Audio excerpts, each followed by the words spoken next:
Hello, everybody. Welcome to the official podcast of the number one source for information on the Boston Red Sox farm system on the web. This is the SoxProspects.com podcast. It's episode number 135. It's March. We're about to go to spring training. Baseballs are being thrown and hit and caught and in certain sad situations dropped.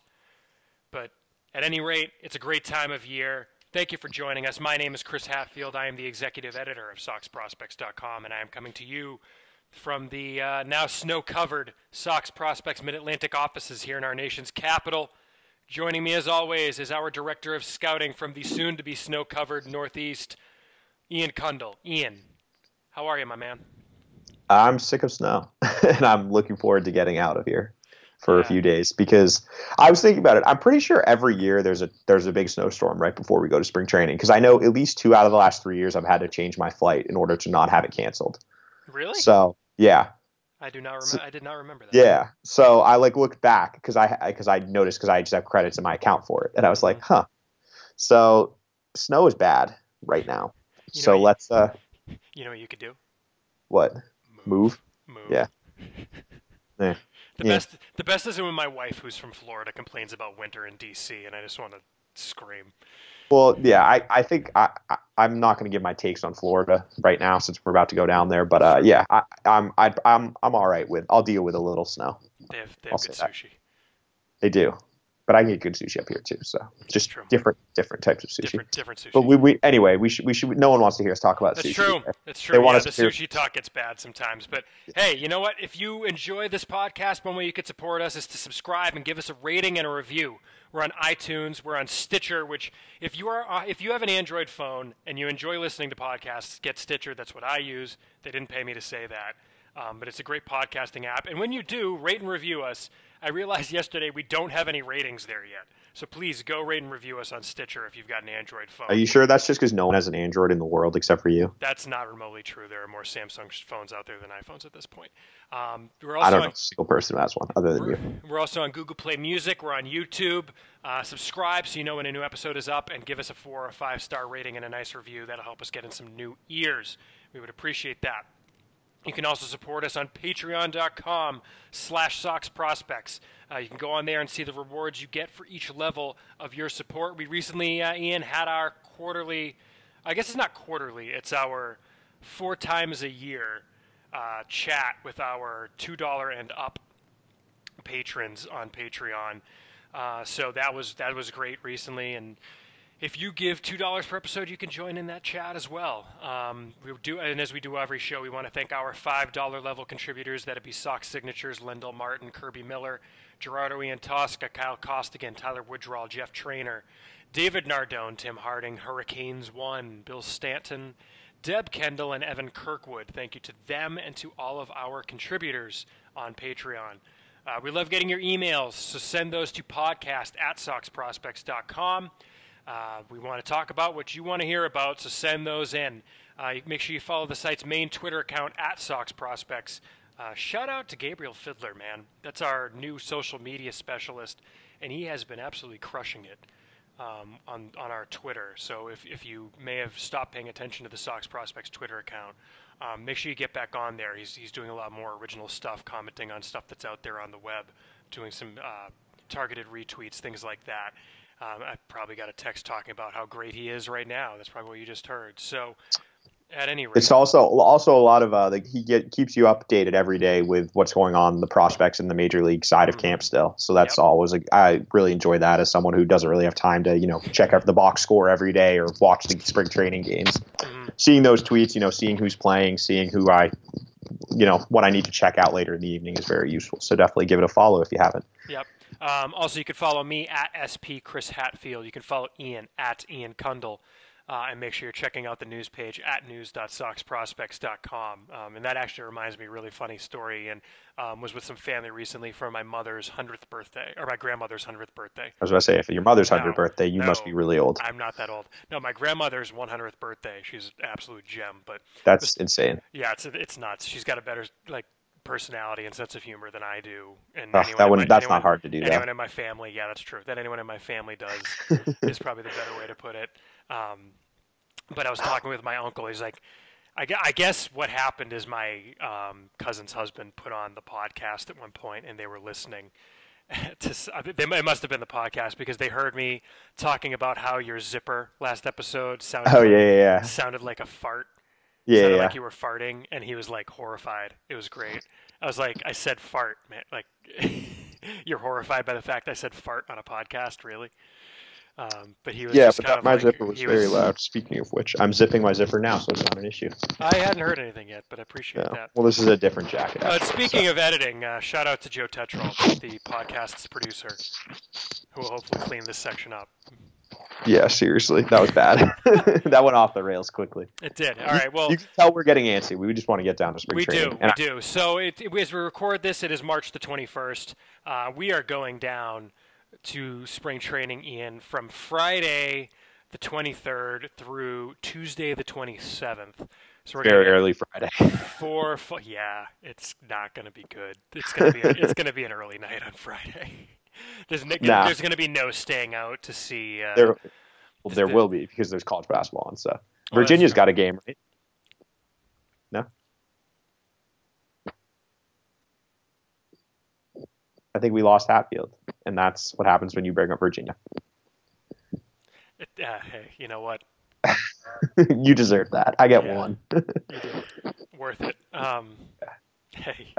If you were talking, by the way, you were muted right there, or did you just go silent? No, that was called the silent treatment. I have to tell you, though, what did take the edge off of that a little bit? The UMBC Twitter account. Yeah, it's pretty funny. Which was pretty great. It's almost as good as the Michigan Twitter account. I'd say better, but yeah, this could go really bad, actually, depending on what happens tomorrow night. I just realized when this is recorded. We're recording this before Michigan plays, so. Well, hopefully this will get out quickly. But anyway, all right, we're going off the rails, Ian. Yes. Going down the 23rd, you, Chaz, and I are staying through the 27th. Mike Andrews and Matt Picard will be there through Sunday the 25th. We're going to see a lot of baseball. I think we're going to get 5 full days. I think this is the first time I've gotten 5 full days at camp. It's not, though, because one of them's a camp day, but yeah. I guess that's true. That's a good point. It's like 4.5 days. Well, in theory, we'll see guys throw, right? I can't imagine we won't see them throw on Sunday. I mean, it depends. It could be like one of the days where they just goof around and do hitting contests, or it could be like legit scrimmages. We'll see. I just remember Tucker Tubbs won for Greenville last year. Yeah. Well, it's just and I'm seeing on Twitter, I'm already starting to line up like when are guys pitching based on the beat writers and everyone who's down their videos. So it's getting close. It is. So what we wanted to do on this episode of the podcast is just kind of preview what we were looking forward to see down at spring training. We'll caveat at the beginning, if a guy is in major league camp still, we're not going to see him. So probably the chief one among those, Ian, is Sam Travis's new swing path. I think he's leading all of Major League Baseball in home runs during spring training. Is he really? He's got 5. Yeah, I'm pretty sure. Yeah. I read that on Twitter today. No, it can't be wrong if you read it on Twitter. But I mean, Twitter's like Wikipedia when it comes to stuff like that. The thing is, though, our forum poster, Sox Scout, who's also Red Sox Stats on Twitter, did post, though, that his ground ball to fly ball ratio is actually worse now. So and that's a problem. It's kind of a problem, yeah. There's running into pitches and there's actually having an adjustment make a difference. And I mean, you have to see a guy in person to know the difference, right? So okay, so what it is, I just want to correct myself, is he's first in the Grapefruit League, or tied for first in the Grapefruit League. There's a couple guys in the Cactus League with more. The vaunted Cactus League air. Yes, well, Arizona is a better hitting environment than Florida. So That's true. So we're not going to see Sam Travis. Was there another caveat other than the fact that obviously we want to see Jay Groom, the system's #1 prospect on SoxProspects, who I've actually been surprised the number of outlets that went with Chavis over Groom. Actually, yeah, it's a little surprising. As the top prospect in the system. To me, it's still not close. Jay Groom dealt with injuries last year, was 18, and his father got arrested. The fact that he even made starts was a miracle. He also still struck out 72 guys in 55 innings. So I don't get it. I don't get Chavis over Groom. Yeah. And those were by outlets that, I mean, it seemed pretty universal this offseason that Chavis was a 70 to 100 prospect on lists. Yeah. Whereas Groom was anywhere from like 39 to lower than Chavis. Not on it. Yeah, which was, again, weird to me. So Yeah. And we should see him because I think Alex Spear has some video from his last start or his first start of spring, which was, I want to say, Monday. And so he should be pitching Saturday, I would think. Tuesday, Wednesday, Thursday, Friday, Saturday, yes. Yeah. Then similarly, another guy we'll probably talk about, Alex Scherff, is throwing today. So he should throw probably Tuesday of next week. Thursday, Friday, Saturday, Sunday. It depends what they do Sunday. Yeah, I guess that's true. Monday or Tuesday, but we'll make sure we see him. But at any rate, we want to see Groom. We want to see what it looks like after an off-season training with Chris Sale. Exactly. And we forget how young he was. Like, I mean, he was still 19. Because he wasn't Brian Mata young. No. You know what I mean? He wasn't, youngest player in the South Atlantic League young. It's easy to discount how young he was. So, but he's going to play the entire season at 19 still. Yeah. But so at any rate, we want to see Groom. So what we want to do first, we'll do two separate games here. One being we're each going to take two guys from the top 20 minus Groom who we're looking forward to seeing and discuss what we want to see out of them. And the other thing we're going to do is maybe from guys who aren't in the top 20, we're going to maybe each take, I know we had said 3 in, but do you think we can figure out each taking 2? I think we do 3 total. Okay, well, we'll do the 3 total. I guess we had kind of worked out ahead of time the 3 total then. We'll do that. Yeah. Of kind of categories of players we want to see in camp. These are either players based on what's in the system now or just in terms of what we tend to see every year, what we want to see when we're down there. So that's kind of the way we're going to proceed here. Ian, because I'm the podcast host, but I'm such a gracious podcast host, why don't you give us your first pick in the top 20 prospects, guys who I want to see, Sox Prospects Podcast 2018 draft, which is, I'm going to go trademark right now, that name. That name's got quite the mouthful. The first guy for me would be Tanner Houck. And that's mainly because he's talked a lot about the changes he's made this offseason. I don't remember who wrote the article, but someone on one of the Red Sox. Was it Rob Bradford? Okay. Well, so actually, let me caveat this. Bradford wrote kind of the main one that I've looked at, which kind of like spelled it all out. But before that, in interviews, it was like kind of trickling out one at a time. So like the fact that he now has a 4-seam fastball that he worked on in the offseason was one article, and there was another article about mechanical changes. But then Bradford wrote the main article that you're probably going to reference. So basically, he's raised his arm slot. He's not throwing as low as he used to. He's now throwing a 4-seam mostly instead of a power sinker, whereas I did see him throw a 4-seam last year. It just wasn't very good. And so now he's kind of switched to that. And according to that article, the results have been very good, especially in the TrackMan data with like the spin rate and things like that. So he's getting more life, which I noted was one of the concerns I had with his 4-seam last year. It's just very straight and very hittable, even though it was high 90s. And he's apparently also started throwing, is it a curveball? I want to say. Yeah, so what it was, let me see here. Spike curveball. Spike curveball he added, because we were looking at the updated scouting report, I think, at the same time here. Very girthy report. It's got some girth.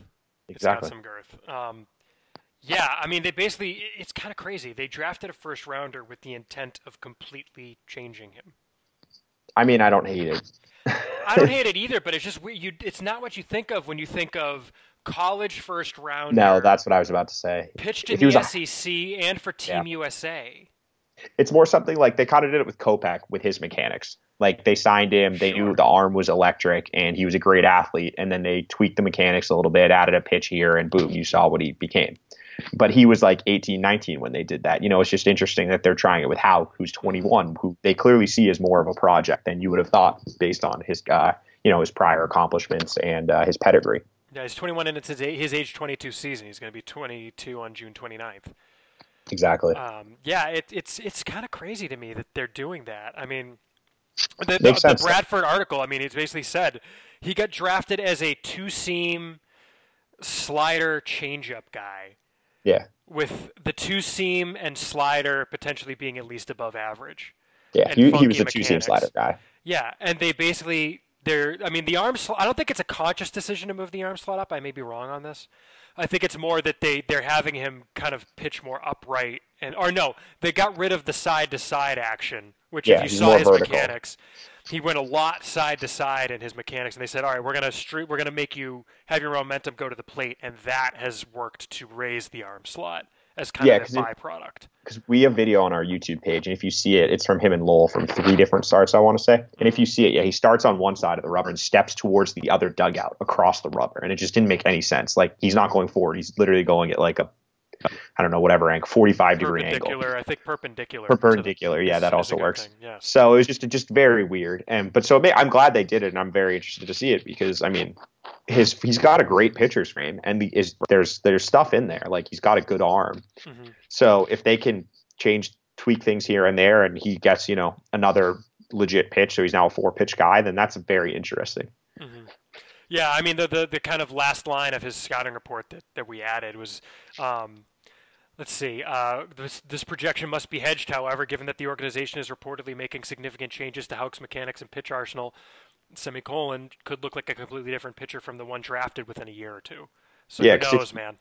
Because I saw him like 5 times last year. I saw him a lot. Yeah. And if you tell me what do you think he is, I would say most likely he's a reliever. Mm-hmm. But now it's shruggy face. Who knows? We'll see. Yeah.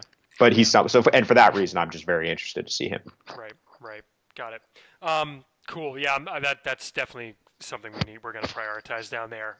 One guy I'm interested in seeing, I updated his scouting report as well as the other guy I'm taking scouting reports last night, is Cole Brannen. Cole Brannen was the organization's 2nd-round draft pick last year. You're going to notice that I think 3 of our 4 are going to be 2017 draft picks. But Brannen got a little bit of time in the Gulf Coast League and in Lowell. We've never seen him in person, thank you, lack of instructs. But, he's a guy who I have a few questions about, really. I think all the scouting reports agree that his best tool is his speed. But the question is just how quick is he? Is he an above-average runner? I think MLB Pipeline has him as a 60 runner. Baseball America's scouting report has him as a 70 runner. And, I mean, at one of the perfect game showcases, he reportedly ran a 6.2 60, I think it was, Ian, and that's an easy 80 in terms of speed. So, granted, I think there's been a lot of skepticism about that to everyone I've brought that up to, that he is definitely not an 80 runner. So, I'm interested in seeing just how fast he is, and then I want to just see what the plate approach, what is he at the plate?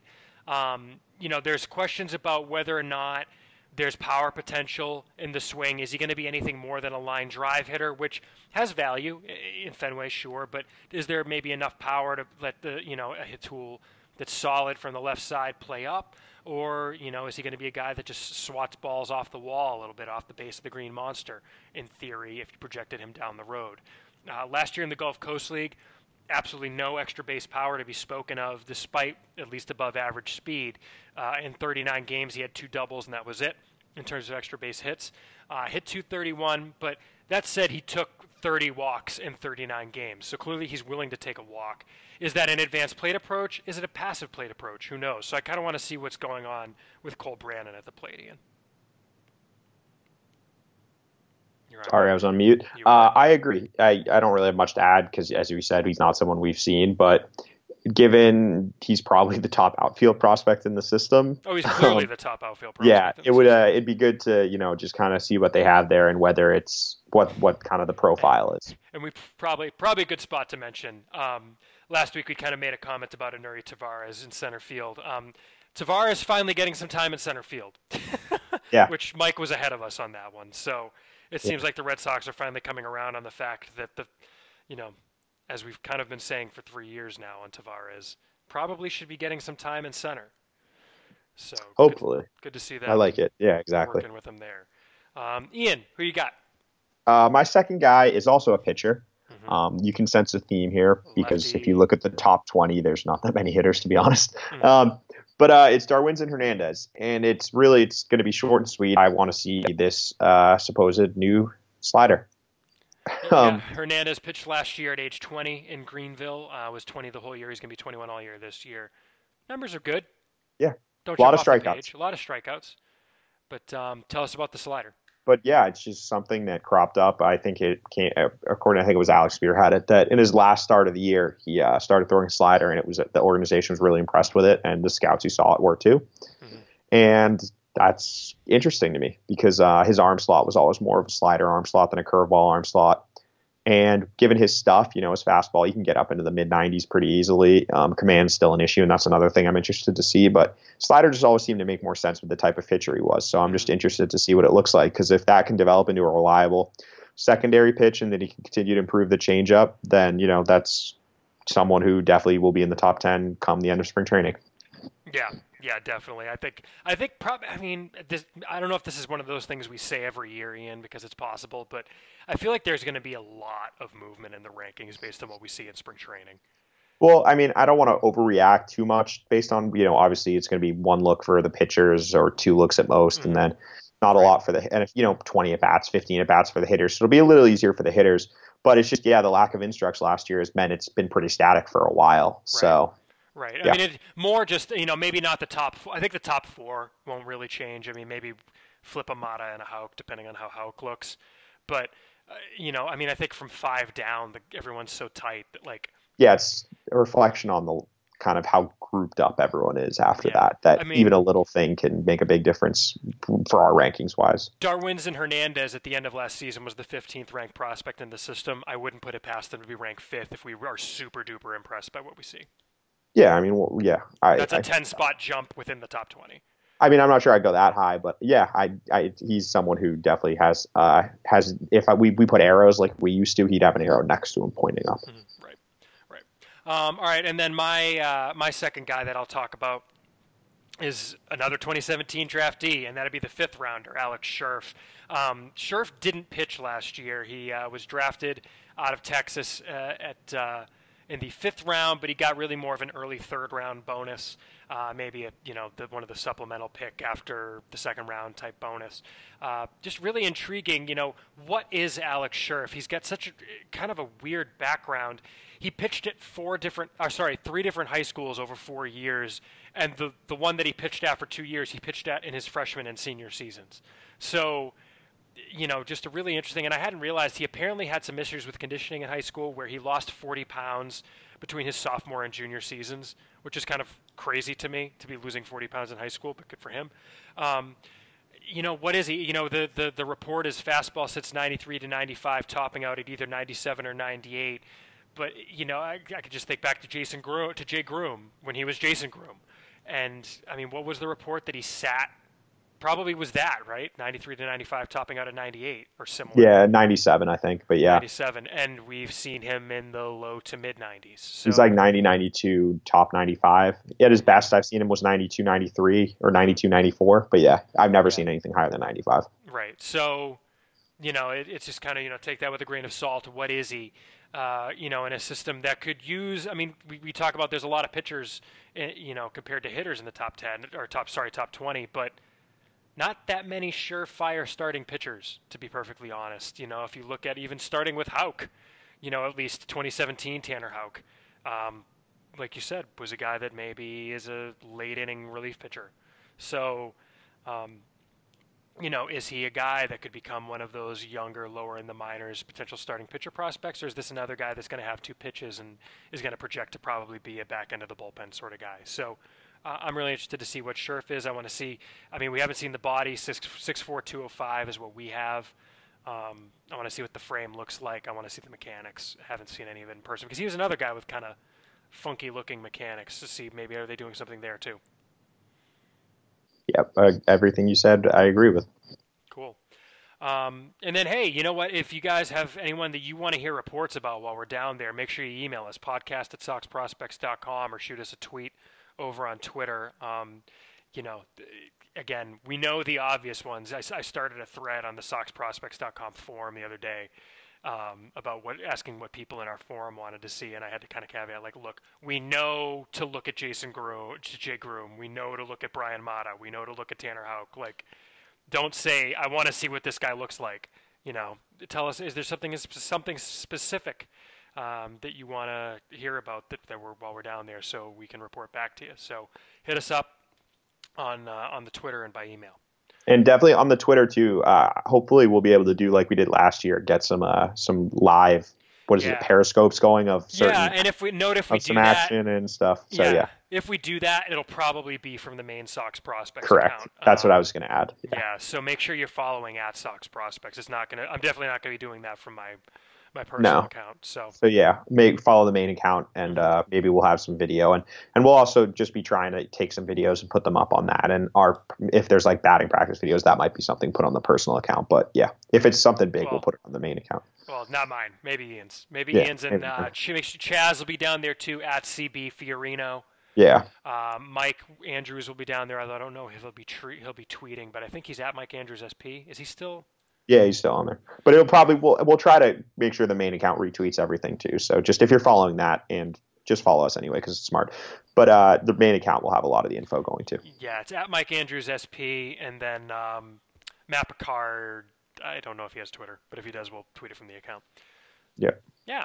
All right, so our second round, Ian, and then we'll kind of get out of here, is 3 themes that we want to see from guys elsewhere in the system who we haven't discussed and who aren't necessarily top 10 type people. So why don't you start? Pick one of the ones we talked about, and we'll talk about that a bit. So one thing, I mean, we've talked about it a lot. If you're a long-time listener to the podcast, you've heard me discuss the lack of power in the system.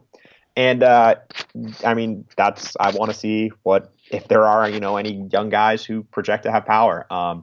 Last year in the draft, they drafted one guy who's been getting a little bit of buzz. I think he got snuck in the back end of one of the either BA or MLB pipelines, top 30.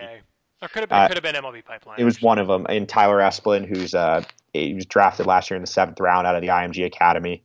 6'3", 230, and apparently he's got power. So he had a couple home runs last year with the GCL and actually hit pretty well, hit 271 with a 340 OBP. Obviously, it's his GCL, but he was 17 at the time. So that's respectable. And I'm interested to see what he looks like. And, similarly, guys like Pedro Castellanos, who when I've seen him in the past, the swing doesn't look conducive to power at all, but he's huge. He's like 6'5", 220 pounds probably. Mm-hmm.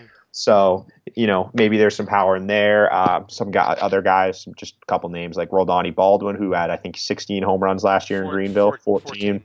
Yep. And I've seen him, have a couple of decent BP sessions before, and, help. Maybe there's someone else that I'm not thinking of. Especially if he can catch.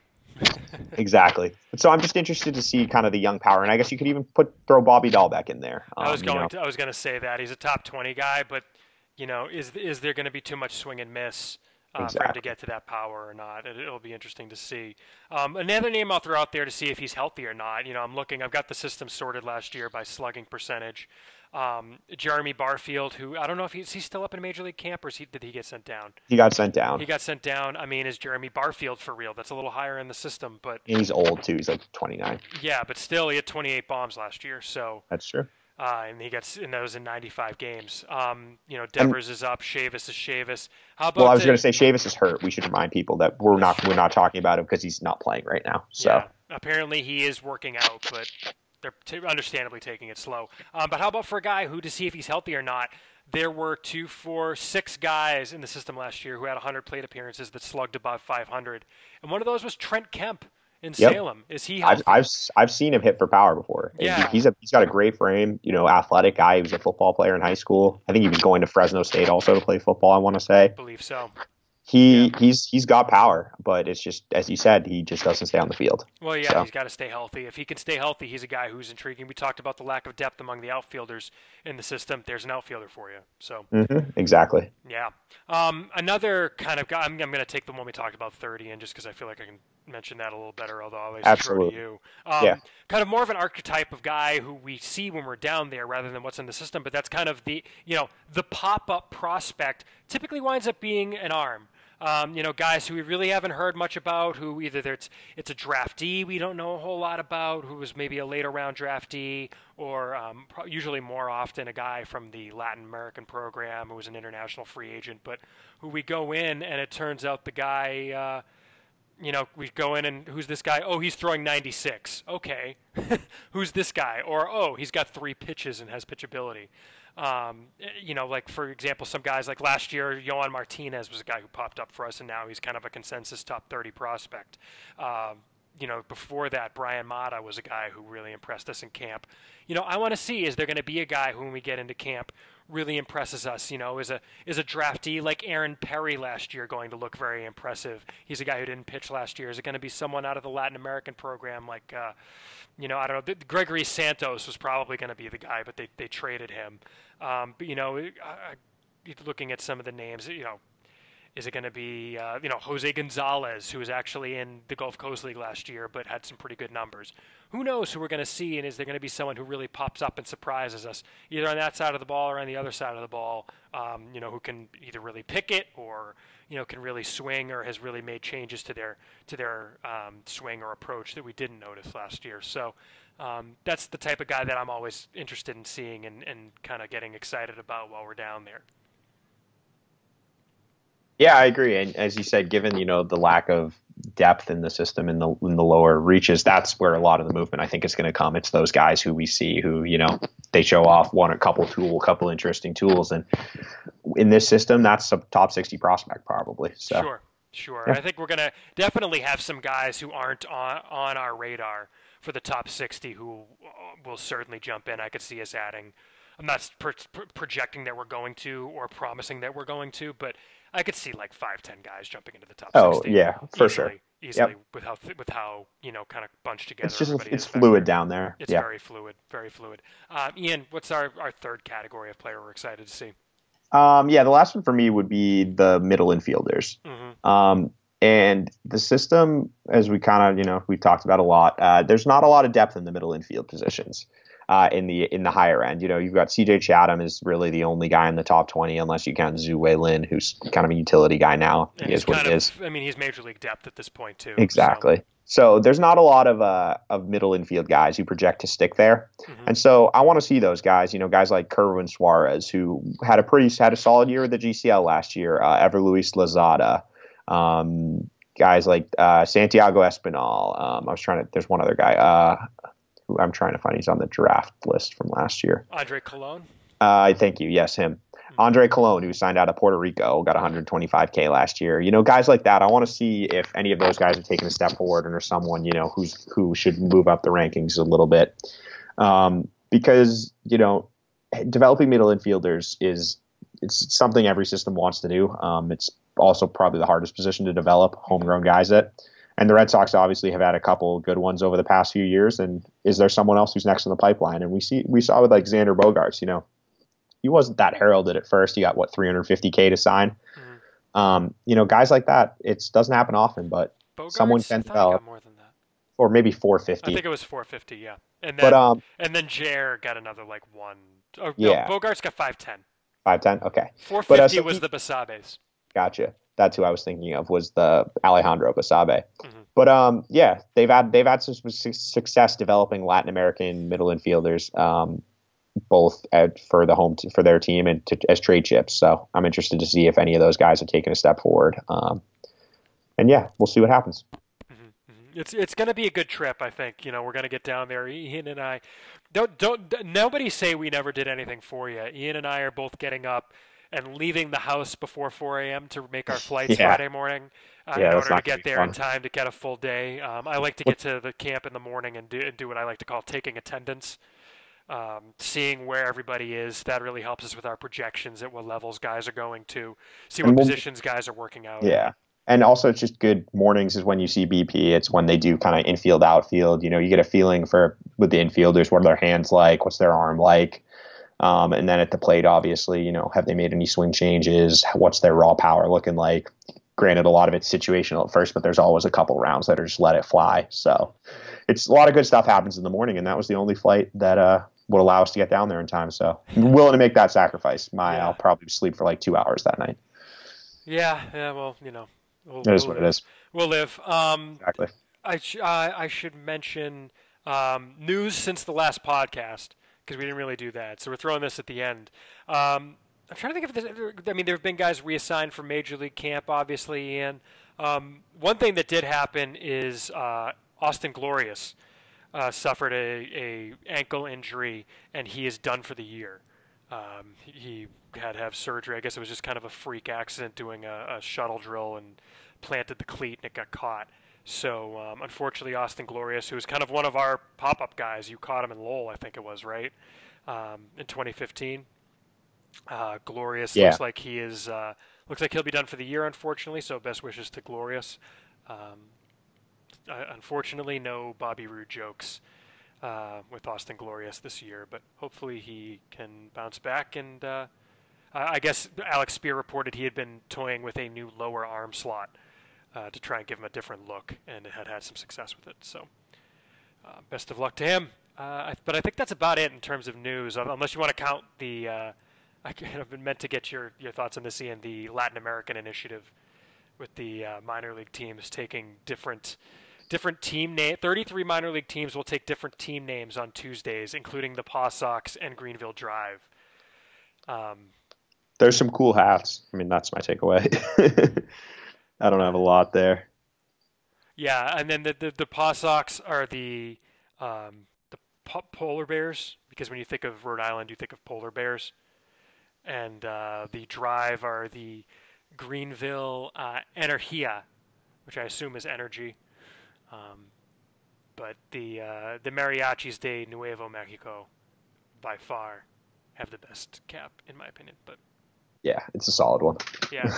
I'm surprised I didn't like the Sacramento Dorados, who have a luchador as their hat. But I don't know. Nerd. Yeah. But anyway, Ian, should we put a cap on it? I agree. Yeah, let's do it. All right. Well, thank you for listening, everybody. Follow us on Twitter, at SoxProspects, at SP Chris Hatfield, at Ian Kundle, at CB Fiorino, at Mike Andrews SP, maybe at Matt Picard's account. I really need to get his. If we do, we'll tweet it. Thank you for There'll listening. just be a lot of stuff coming on the site and Twitter, so follow. Yes. The Scouting Report Update project is in full swing. Make sure you follow that, soxprospects.com/scouting.htm, or you can just click on the link for the scouting log on any of the site's pages. Go there, and that's kind of where we're keeping track of all of our scouting updates. We'll have some stuff on the news page, stuff in scouting reports, a lot of stuff coming. I'm excited. Cool. All right, everybody, thank you. We'll be back at you sometime soon.